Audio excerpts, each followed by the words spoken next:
All right, what's going on, YouTube? This is BoxingWave. Let's go over this Canelo lawsuit. All right, I haven't made any videos speaking on it because it's one of those things where I was hoping that Dazn and Canelo and Golden Boy was able to just work all of this out. You know, we hear a lot about boxers threatening to sue.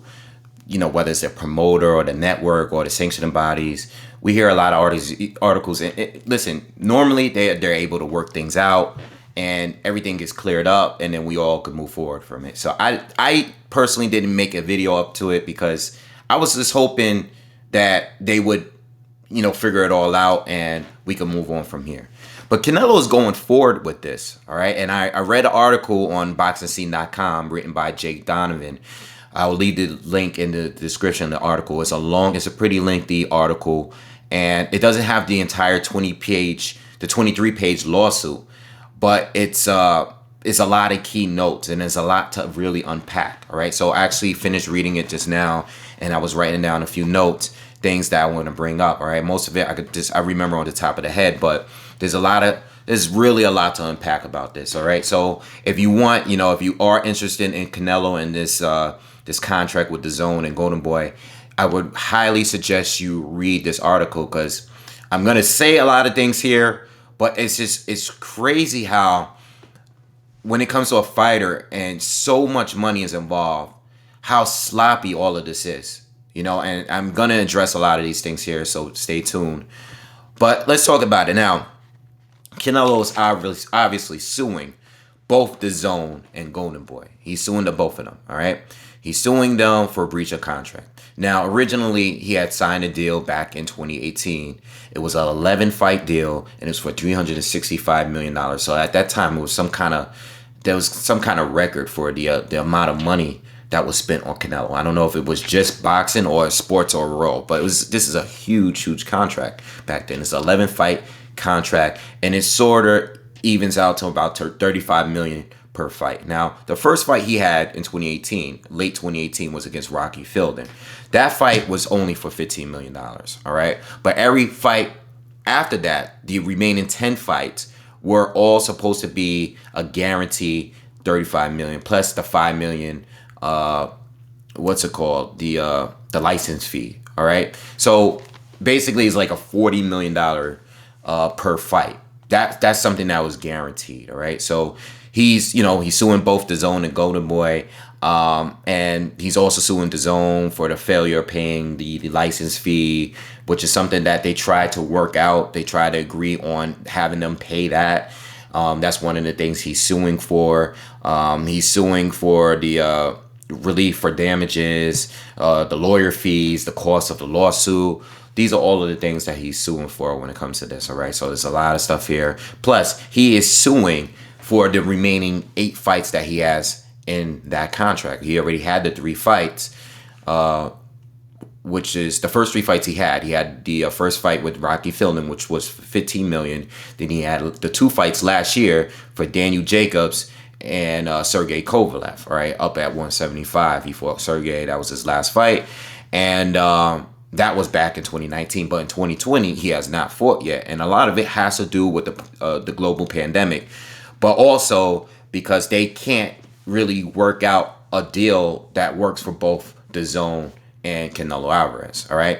And we'll speak more on that, all right? So Golden Boy, basically, they failed to, work something out to present a plan that was going to work for Canelo all year, all right? Canelo, during the pandemic, they was trying to work out something for Canelo to fight in September. I mean, Canelo's still been training and stuff. There's been talks of him fighting Callum Smith, Billy Joe Saunders, several other fighters throughout the year. We've heard different names that popped up throughout the year, and nothing has really worked. There has been no plan, and a lot of that has to do with the disagreements between Dazn and Canelo. Okay, now the original suit, right? Because this is weeks ago when Canelo had the lawsuit. The original lawsuit was dismissed by the California District Court. All right, they originally dismissed it because the suit was actually filed improperly. So I think they didn't have it was done incorrectly. They didn't have the proper entities as far as who they were suing and stuff. So they basically gave them a deadline to amend the original suit, which is what they did. And now it proves that they're going forward, because they recently had, either this Wednesday or last Wednesday, I can't remember, but Canelo had a sit down with Dazn, with Golden Boy, as far as trying to work everything out and try to work on just avoiding this whole lawsuit thing altogether. All right. They even, what did I write down? They worked on possibly reconstructing a new deal with Dazn. Okay. Now, key things, and this is probably the biggest thing of them all. Canelo has never been interested in fighting Triple G for a third time. Now, we've heard pretty much since Canelo has been at Dazn that, and plus Triple G signed the Dazn at some point in 2019 after Canelo. We know that Dazn has had a lot of interest. They've been wanting Canelo to fight Triple G for a third fight. All right. They want to see that fight. The first two fights were with HBO, and they currently want Triple G to fight Canelo. All right. That's one of the reasons why they pretty much signed Triple G. They want to get that third fight. The first two fights were great fights. They made a lot of money. They had good pay-per-view numbers and everything. And they wanted to have that fight there in order to get more viewership, get more subscribers to the streaming service, right? Canelo has never been interested in that fight. But this is the thing. Even though Dazn wants that fight, we're finding out because Canelo, in this recent meeting that they had, he actually got a copy of the contract. He's never seen a contract before. And he just got a copy of the contract. And in this contract, it doesn't have any specific fighters named on that contract that Canelo must face. All right? So this is the conflict here. There's a few conflicts. The main conflict is Canelo, according to the contract, it doesn't have any specific names on there for him to face, including Triple G. Triple G or any crossover fighters, any fighters from the UFC. It doesn't have any of those names on there. But there's a line in there that says Golden Boy surrendered approval rights to Dazn. Meaning Dazn is in charge of who Canelo faces. And this has been the problem and the conflict all year round with Canelo. In 2020, Canelo and Dazn just can't get something going between the two. They just can't agree on the next opponent. Canelo wants to face who he wants to face, and Dazn wants Canelo to face who they want to face. And Golden Boy is getting sued because Golden Boy has not worked out a plan that works for Canelo. So that's why they're part of the lawsuit as well. All right? But this is the scariest part out of all of this. And this is when I blew my mind when I read this article. And I'm telling you guys, please read the entire article. I mean, I know you're hearing it from me, but you're hearing my version of what I read from that article. Hey, I am not a lawyer, right? Dazn was unaware that Canelo Alvarez or these opponents that they wanted Canelo to face are not part of the contract. Okay, so the contract, they agreed a $365 million deal with Canelo without including any of these opponents that they wanted Canelo to face, which is crazy to me. Like, how do you give someone that much money, right? Or how do you agree? You didn't give them, but how do you agree with that amount, that large amount, this record-breaking amount of money, and you don't have anywhere in there in the contract that says you must fight Triple G, you must fight Khabib from the UFC, or whoever it is that they want to see, Logan Paul, whatever opponent that Dazn decides on what they want from Canelo, they have none of those names in there. Not one. So the fact that they weren't unaware of this, which it kind of blew my mind. It's like sloppy. Like, man, what's going on here? Does it seem like Golden Boy? I mean, I feel like Golden Boy, obviously, they know what's going on. But Canelo was kind of kept in the dark. And it also seems like DAZN didn't really cover their ass when they made this contract because they have demands.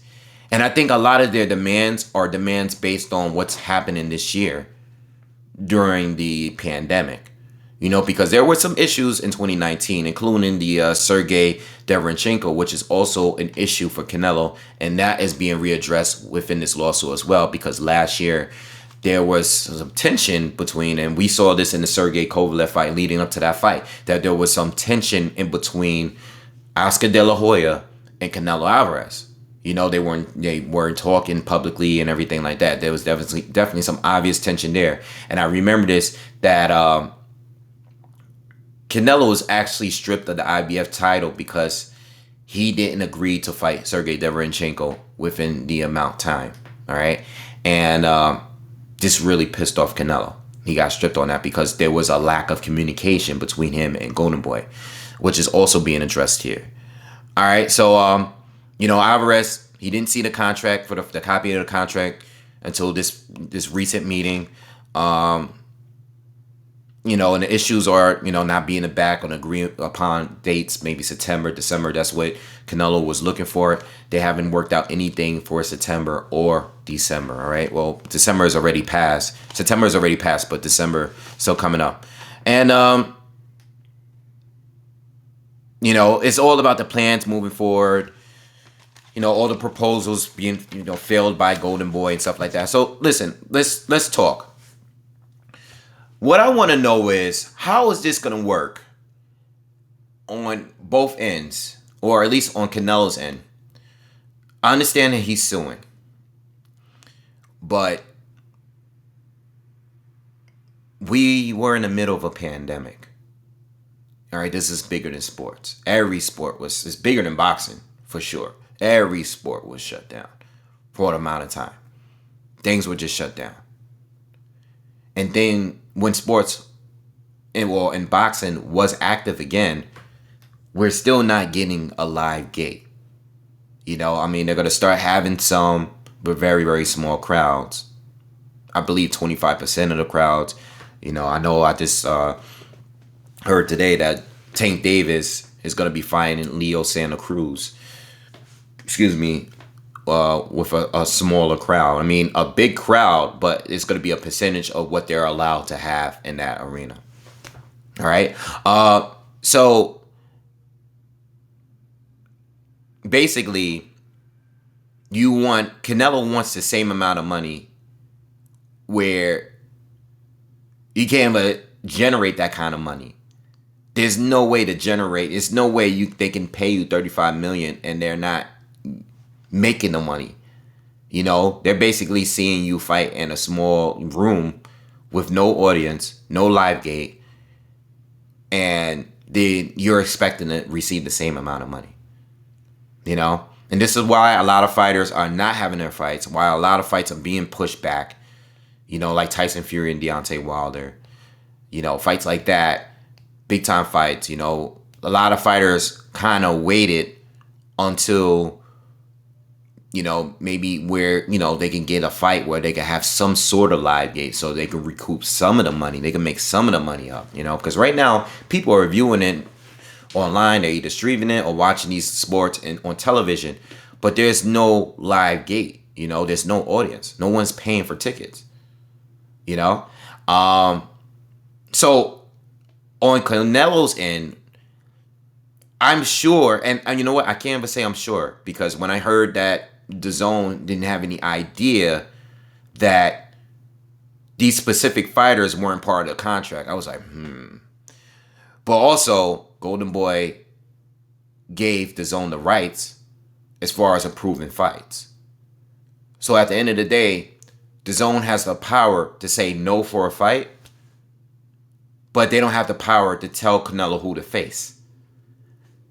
Which way do we go with that? I don't know who wins that argument, you know? Talk about it in the comments. Also, DAZN and Golden Boy, where does the responsibility lie in certain issues that we have here? who takes responsibility? Is it Golden Boy or is it DAZN? You know, specifically, in what areas is DAZN the problem or Golden Boy the problem? You know, obviously, Canelo's was in the dark about a lot of things, and I would blame Golden Boy for that because Oscar is his direct promoter. Okay, if there's no communication there and you're signing a contract, it's not like Canelo is reading the contract. I mean, yes, he's supposed to have attorneys going over these contracts, but contracts, no matter you have a lawyer or you know, you have your attorney that's backing you, they're going through this contract, there still seem to be an issue all the time with these contracts. You know, Canelo is signing off signing his life away, thinking that Golden Boy is his promoter. This is who he's been with, and they're supposed to be there for his best interests. Okay, and it seems like there was very little communication between him and Golden Boy, and as far as everything that's working out with DAZN, you know, DAZN communicated with Golden Boy, and Golden Boy communicates with Canelo, and there's a conflict of interest there because Canelo and DAZN seems to be on two completely opposite, different pages, and it's not really working out. All right. Also, the $280 million for the 8 remaining fights. How do you sue for that if you didn't fight yet? You know, like you're suing for the remainder amount of money because you want out of your contract. Now, if you want out of your contract, I'm sure that's something that they can probably do for you, you know. But if you are suing for fights that you didn't even have yet, like let's say, I can see you suing for the amount of money for the fights that you were supposed to have this year because you didn't fight yet this year. You know, and you're on pace to fight 2 times, maybe 3, but you fought 2 times last year with DAZN. So I can see you possibly winning something there as far as the amount of money that you would have made this year. But even with that, is there something in the contract that says, okay, we got to adjust what money we're giving you for these 2 fights because we had a global pandemic and no one was allowed to fight for a bulk of this year. You know, you wasn't going to fight until May. You can't count January and February and even maybe a little bit of March, the little bit of boxing that we got in March. You can't count those first 3 months because you weren't scheduled to fight those months anyway. You got to fight in May for the Mexican Independence Day. So how does that work exactly?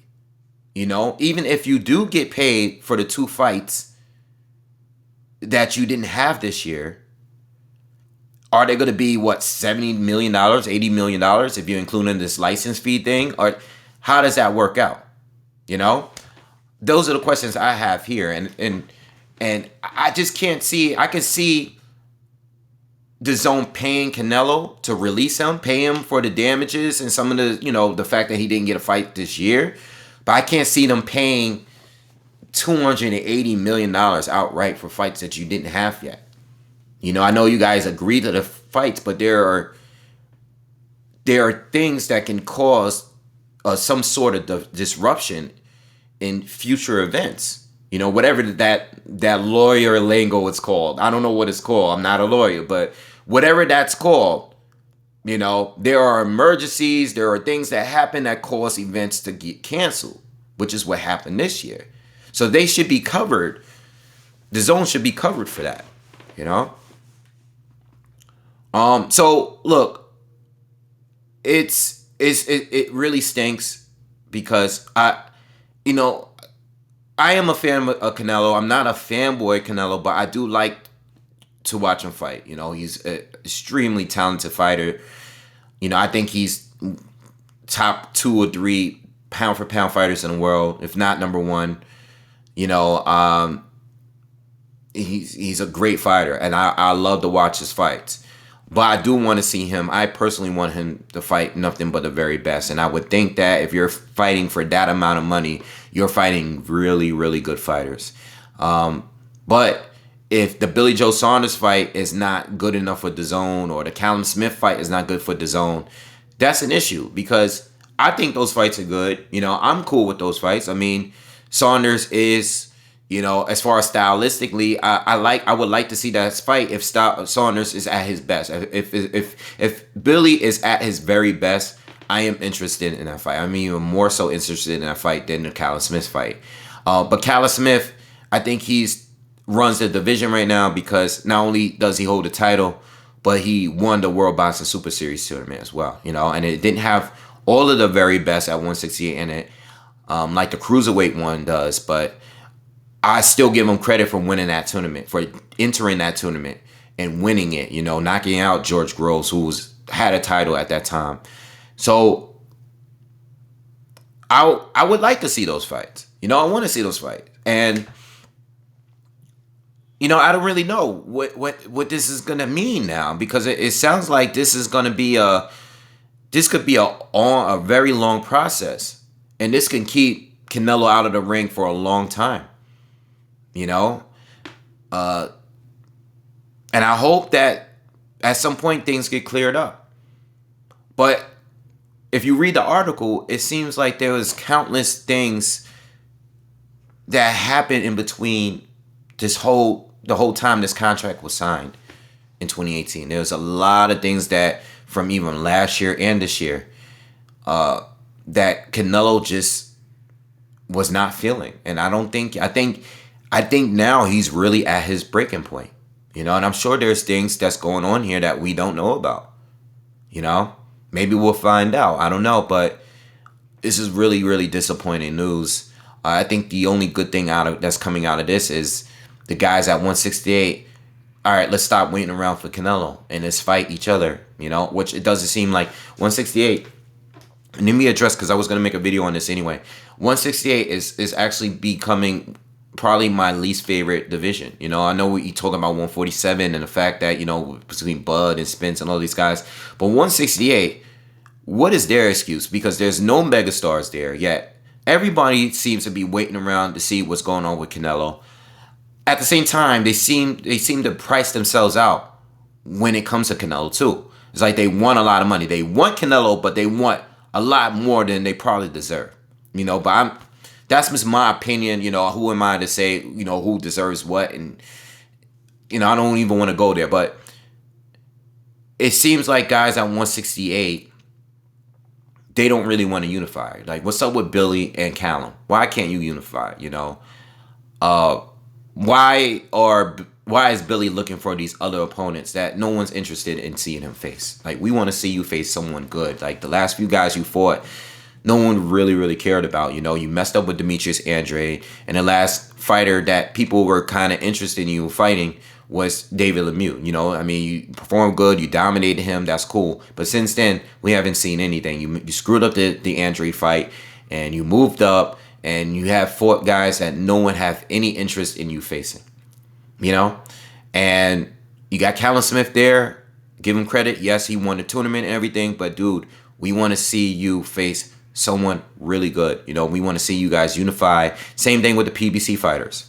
You know, Caleb Plant, same with him. You know, Benavidez, he screwed up and came in overweight, and now it doesn't even look like he's going to be getting a unification match because he doesn't have a title now. You know, but I'm still interested in him fighting one of these top guys. I don't know what's going on with that division, you know, because I remember the last generation guys with Carl Froch and Andre Ward, Arthur Abraham.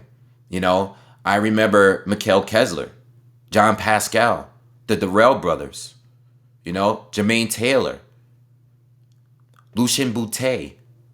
All of these guys, and not all of them fought each other, but a good amount of them did fight. You know, a lot of them were in that Super 6 tournament, you know, except Lucien Boutte.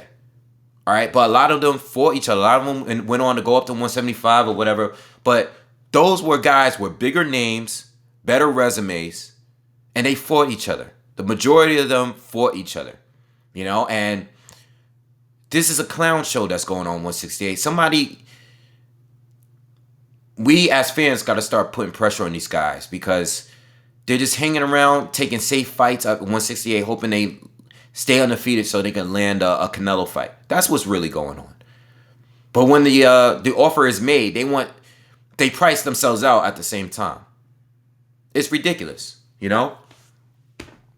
And that's a problem with Canelo, and even though he has a big name, the problem is with Canelo and these fighters, and the reason why they're being so picky and selective is that they're not confident that they could beat him. So they price themselves out. They say, listen, if I gotta fight you, I know I can't knock you out, and I'm not confident enough to think that I can beat you on the scorecard, which I can't really blame them from that, because Canelo and the judges sometimes are a little funny. But that is a real issue. They overprice themselves because they are not confident that they can beat him, you know? And that's why Canelo is that's part of the reason. I think that's part of the reason why they're having a hard time getting a fight going with him. Plus, the zone is not. They're being very selective on who they want Canelo to face. But listen, if you're going to be that strict, if you're going to offer him that much money, and you gotta put that in a contract. You can't be that irresponsible to think that, all right, we're gonna give you this amount of money to have you here on our platform for you to fight whoever you want to face. You know, you gotta drop names in that. You gotta agree to that. And I'm sure if Canelo agreed to some of these people that the zone wanted him to face, I'm sure he probably would have signed anyway for that amount of money, which is the funny part about it all. But 168, the rest of 168, you know what? Canelo's not there right now. So you know what? Step up. Step up, fight each other, you know? Stop waiting around for him. They're probably going to just continue fighting weak opponents until one of them gets a shot at him anyway, you know? But we'll see. I don't know what's going to happen now. I know a few weeks ago, people were talking about Canelo possibly leaving the zone, going to a Showtime. You know, who knows if he's going to go to Showtime? Maybe he goes to Showtime. Maybe he goes to ESPN. Who knows? You know, he was on Showtime before. I know he left abruptly to go to HBO, and I know Showtime really didn't like that. All right. You know, let's see if Showtime, I know they spoke out about it already. Let's see if Showtime is willing to welcome him. That's only if the zone is willing to let him go. And from what I'm reading here, the zone could possibly countersue him. You know, because not everything is good here. I mean, you did sign a contract, and I understand that the zone is not really giving you, or the Golden Boy is not really giving you what you want. But at the same time, you agreed to something too. I don't know. I'm not a lawyer. But, all right, I'm going to leave this alone. This is a pretty lengthy video, but there's a lot there was so much to unpack here. And I want you guys to check out the article. I'll leave it in the comments, the description. I'll probably leave it in the comments just as well, just so you guys can't miss it. All right? And I'll see you guys on the next one. Peace.